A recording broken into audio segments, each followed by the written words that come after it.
হয়ে কাজ করেছেন। মোয়াজ্জেম আলম ভূঁইয়াকে মনোনয়ন দিয়েছেন, তাকে পরাজিত করার জন্য যা অপকৌশল সব শেষ করেছেন এবং সাধারণ জানে যে বকুর ভূঁইয়াকে মনোনয়ন দিয়েছেন লোটাস আমলের পারিবারিক সদস্য।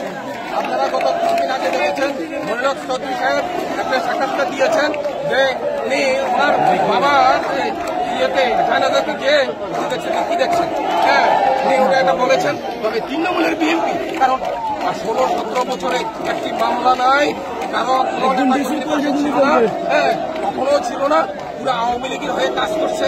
সেই অবস্থায় মনোনয়নটা তৃণমূলের রক্তক্ষরণ হয়েছে, মেনে নিতে পারি না। আওয়ামী এই দালালকে আমরা মেনে নিতে পারি না।